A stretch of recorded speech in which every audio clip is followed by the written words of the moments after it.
السلام عليكم. ازيكم عاملين ايه؟ يا رب يجعل كل ايامكم سعادة وخير وبركة وطاعة لله عز وجل. دي بعض الصور المعجنات اللي احنا عملناها في القناة، وكانت كلها ناجحة بفضل الله من اول مرة. وده مش شطارة مننا خالص، ده لاني بستعين بالله في كل حاجة بعملها، فربنا عز وجل بيرزقني التوفيق وبيصلح ما بين ايديا. اللهم ارزقنا القبول، اللهم اصلح ما بين ايديا وما بين ايديكم. واللي أول مرة يشوفني، أنا إيمان زهران، ودي قناتي. يشرفني الانضمام إليها، ونبقى يعني أسرة متحابين في الله. هنعمل ايه النهاردة؟ هنعمل صوابع المنين بحشوتين مختلفتين، يا رب الاتنين يعجبوكوا. وزي ما تعودنا قبل ما هنبدأ أي حاجة نصلي على أفضل خير خلق الله. اللهم صلي وسلم وزيد وبارك على سيدنا محمد. معايا معلقة كبيرة خميرة، معايا 4 معالق سكر، يعني نص مج من المج اللي معايا ده سكر، ومعايا كوباية لبن. هقلبهم حلو جدا واحطهم في جنب. ده كيلو دقيق متعدد استخدام، انا نخلاه وحط عليه رشة ملح. حط عليه معلقتين سمسم، معلقتين ريحة الكحك، معلقتين نشا، معلقة كبيرة بيكنج باودر بس ممسوحة زي ما انتوا شايفين كده لما انا فردتها لكم على المعلقة. وما تنسيش طبعا رشة الملح. هقلب كويس جدا، ومعايا اول كوباية سمنة، ودي كوباية الا ربع سمنة. هنزل عليها بربع كوباية زيت وهقلبهم. اهم حاجة بس العجينة كويس جدا، دي اهم خطوة في العجينة كلها. لو الخطوة دي نجحت معاكي، انا بقولك هنا بعمل بصوابعي، لو الخطوة دي نجحت معاكي اعرفي ان العجينة هتطلع معاكي رائعة. ببسها بين كفوف ايديا زي ما انتوا شايفين كده لغاية ما تبقى العجينة معايا كريمية. طبعا احنا عملنا كعب الغزال، وكنا عاملينه نص كيلو سمنة ومعلقتين نشا، وكانت رائعة وكانت ما شاء الله دايبة وناعمة. هنا غيرنا في المقادير، وكل مرة هنعمل بمقادير مختلفة ونقول هتطلع حلوة ولا لا، وان شاء الله تطلع معانا رائعة وجميلة. هنا نزلت بالخميرة باللبن، وهبدأ اللي انا عجن كده. انا مش بعجن يا جماعة، انا بعمل بصوابعي يا دوب بدخل العجينة. هنا لقيت العجينة محتاجة، فجبت نص كوباية مية وحطيت عليها نص كوباية لبن، فبقيت معايا زي ما انتوا شايفين كده مج لبن، بس ده نص مية ونص لبن. ليه يا امان حطيت نص مية ونص لبن؟ عشان المية بتدي هشاشة للعجينة، وبتدي سبحان الله يعني مفعول حلو للعجينة. هلمها هتتلمي معايا بايه؟ هتتلمي معايا بكوباية الا ربع غير الكوباية الاولانية. العجينة انا بوريها لكم مفتحة وبتقطع. العجينة يا جماعة مفتحة مش مشققة، في فرق بين المشققة والمفتحة. العجينة دي مفتحة لان ما فيهاش عبء، وبتتفول يعني بتشدي الحتة كده بتفتفت معاكي. تعرفيها ازاي؟ بتدمجي حتة كده وتلاقيها ما شاء الله مسامها مظبوطة ومش بتتقطع ولا بالشقة، يبقى العجينة مظبوطة معايا. هنا معايا 400 جرام عجوة، وهحط عليهم معلقة سمنة، وهبدأ اللي انا انعمها جدا لغاية ما اطربيها. ودي ايد ايمان ربنا يحفظها. هبدأ اللي انا انعمها كده. طبعا كانت واقفة معايا وانا بشتغل يعني، وايه ماما ماما، فالحمد لله يعني.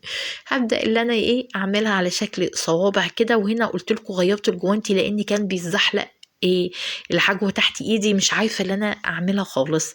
هبدأ اللي انا اعملها شكل صوابع، ولا هي سميكة يعني، ولا هي تخينة، ولا هي رفيعة. هتقولي يا امان ليه هنا المرة دي ضفت ربع كوباية زيت مع السمنة، مع الكوبايتين الا ربع سمنة؟ هقولك انا حبيت اللي انا اغير في المقادير عشان نعمل يعني اعمل لكم عجينة كل مرة بشكل مختلف، فيبقى عندك اللي انت ترتاحي لها وتحبيها تعمليها، وكلهم والله احلى من بعض. هنا مقدار السمنه كانت السمنه زي ما قلت لكم انا باخد للقراقيش والنواعم دي نص كيلو سمنه. شلت منه يعني نص كيلو سمنه ده شلت منه ربع كوبايه اللي هي حطيتها زيت. يعني نص كيلو سمنة حطيته، ما عدا ربع كوب اللي هو من المج اللي كان معايا ده حطيته يا جماعة زيت. خلاص ببدأ أفرد عجينة كده بعد ما دمجتها على شكل مستطيل، وابدأ احط العجوة، وابدأ اقطع الرول كده، يعني بديها لفة واحدة وبعد كده ببدأ اقطعها، وابدأ اخد الرول افرده على الرخامة، واقفله كويس جدا وابدا افرده على الرخامه لغايه السمك اللي انا عايزاه، واقطع الطراطيف وابدا انقله ورا. هنا بقيه العجينه، يعني العجينه عملنا بيها كذا واحده. هنا برضك السمك زي ما انتوا شايفين رفيع كده، هديها لفه واحده، يعني هبرمها برمه كده لغايه ما تتقفل، وبعد كده هقفلها كويس جدا وهرولها برضك على الرخامه لما اوصل للسمك اللي انا عايزاه بتاع الرول. وهقطع الطراطيف مفيهاش اي حاجه. العجينة دي نجاحها يا جماعة هو البس، العجينة هو البس. أول ما تحطي اللبن أو الخميرة، يعني العجينة أول ما تحطي لها سوائل وقفي البس، يا دوب لمي العجينة. اوعي تعجني، اوعي تقولي أنا حاطة سمنة كتير فأعجنها، لو عجنتيها هتدي لها عرق وهتتحول لحاجة تانية. هنا حبيت يعني ألفها معاكي عشان أقولك اللي أنا بديها لفة واحدة بس وبقطع على طول. يبقى لو عجنتي حتى لو انتي حاطة سمنة كتير هيتحول القوام قرص طرية لحاجة طرية، مش حاجة مقرمشة وهشة. حتى لو حاطة زيت وحتى لو حاطة يعني حطيتي سمنة، ده مش هيمنعها اللي هي تتحول لقوام تاني، لانك يعني غيرتي المحتوى بتاعها، المحتوى بتاع اللي هي او التكنيك بتاع اللي هي عجينة هش مقرمشة وبتدوب، انت خلتيها عجينة وما فيهاش عرق. انت بعجنك خلتيها عجينة الى عرق، فالعجينة كده يبقى مش مظبوطة. لازم العجينة تكون بتتقطع في ايدك، يعني شد حتة تتقطع معاكي مفيش فيها اي عرق. العجينة دي جماعة بتبقى مفتحة، بتبقى بعد ما بتعجنيها مفتحة، ولما تسيبيها ترتاح كده عما تجهزي العجوة. احنا طبعا ما بنخمرهاش، بنسيبها ترتاح عما نجهز العجوة. بتبدأ العجينة التفتيح ده يقل، وبعد ما بتاخدي حتة وتدمجيها بتلاقي التفتيح ده راح من قدامك تماما زي ما انت شايفة كده. هنا انا بعمل ايه؟ هنا معايا نص كوباية لبن، حطيت عليها معلقة سكر، وهبدأ اللي انا ادهن الوش كده وهوش سمسم على الرخامة كده على مفرش، وابدأ الف كده الرول لما ياخد من السمسم اللي على الرخامة. الطريقة دي سهلة جدا ومش هتاخد معاكي كمية سمسم كتيرة وهتنجز معاكي. اما الطريقة اللي انا بعملها دي اللي انا احط الرول في قلب السمسم كمية سمسم كتيرة، هياخد منك كمية سمسم كتيرة، وهتحتاجي بقى للوصفة دي يجي ربع كيلو سمسم كده عشان تعملي السمسم كتير عليها. اما انا بالنسبة لي ورأيي كده، يعني اللي هو كمية السمسم اللي انتي حطاها كده على الرول لما بتوشي على الرخامة وتدمجيها تلفيها معاه، الكمية دي مظبوطة وحاجة حلوة. يعني أنا جايبة يعني للكيلو دي بتاع سمسم حاجة بسيطة، يعني ممكن ب15 جنيه سمسم أو ب10 جنيه، حاجة يعني بسيطة. زي ما انتوا شايفين أنا رشاها الرخامة كده وببدأ أدمجه. يعني الطريقة دي تكلفتها أقل ما انتي تحطيه في كمية سمسم كتيرة وتبدأي اللي انتي تلفيه في السمسم، وكمان طعمه أنا في رأيي أحلى. بس طبعا الأكل أذواق، وربنا يا رب يحسن ما بين إيديكم ويعجبكم. أنا ببدأ أعمل إيه؟ ما بقطعه صوابع، هو بيفتح من السكينة يعني بيدي وسع كده من الطوف.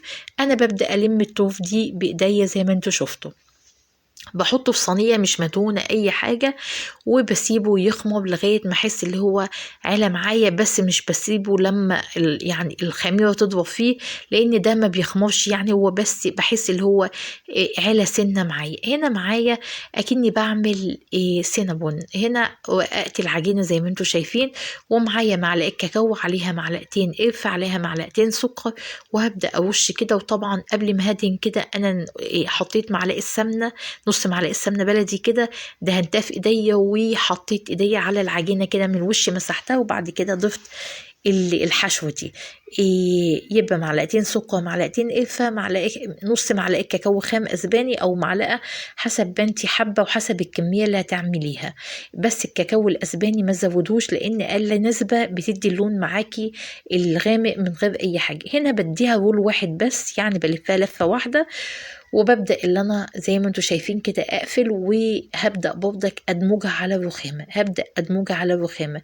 هتقولي يا امان إيه انتي عملتي قبل كده بسمنة ليه حطيتي زيت؟ انا قلت لكم برضك عشان يبقى عندكم كذا طريقة للقرقيش، والطريقة اللي تعجبكم اعملوها، وان شاء الله هنعمل كمان وهنقلل السمنة كمان يعني اللي اقل من كده بكتير، وهنشوف النتيجة هتطلع ايه وهتطلع طعمها ايه، كل حاجة هنقولها مع بعض. هنا بقفل الجنب كده، وزي ما انتوا شايفين بظبط الرول كده، بقفلها زي ما انتوا شايفين، وببدأ اظبطها كده شكل رول، وببدأ اوصلها برضك في صينية مش مدهونة اي حاجة. هنا زي ما انتوا شايفين هعمل تاني، اديها لفة واقفلك. افرض هو الفتحات دي فتحت معاكي، هتبلي ايدك من اللبن اللي انت عاملاه بسكر ده، وتقومي قافلاها وهتقفل معاكي. عايزه تحطي سمسم حطي، بس انا ما رضيتش احط عشان يبقى فيه اختلاف بس شويه. القراقيش زي ما قلنا بنخش على درجه حراره متوسطه، بكون محققه الحراره قبل ما اخش، يعني الفرن بيبقى سخن كويس جدا، وبعد كده لما بدخل الصواني بنزل حراره للمتوسط، عشان القراقيش لو عليتي هتاخد لون من فوق ومن الارضيه من غير ما يعني تدوب من قلبها، ولو هديتي العجوة اللي جواها هتنشف وهتتمدد جواها وهتطلع عن يعني عن الصابع. دي اللي بقرفة طعمها رائع ولونها حلو جدا. التسوية يا جماعة نص نجاح يعني العجينة لو انت عاملة المقادير كويس جدا وسويتي غلط العجينة هتطلع بايظة، حتى والمقادير مظبوطة، لان نجاح العجينة اساسها التسوية. نجاح العجينة اساسها التسوية بعد كل الخطوات اللي احنا عملناها. هنا العجوة ما شاء الله، العجينة زي ما انتوا شايفين كده بتدوب في ايديا ما شاء الله، شفتوا؟ وهتشوفوا العجوة قد ايه ما شاء الله ناعمة. ويعني انا وانا بعمل كده بنتي خدت الموبايل بالصواني وانا قاعدة بعمل الحركة دي، ماما ايه اللي انت بتعملي ده؟ قلت لها لازم انا ابين ان العجوة يعني ما شاء الله كريمية. فقالت لي لا يا ماما كفاية بقى خلاص. فيعني ربنا يحفظهم. هنا اللي فيها سمسم دي اللي كلها سمسم، وانا بصراحة مش حابة اللي كلها سمسم، مكلفة، ويعني انا مش شايفة فيها حاجة زيادة. حابة اللي السمسم فيها قليل. يا رب كل حاجة عملتها تكون نالت إعجابكم، دي اللي بعجوة. يا رب لو الفيديو عجبكم ما تبخلوش مع عليا بلايك، وكمان تعملوا الجرس عشان يوصلكوا كل جديد. لو أي حاجة نسيتها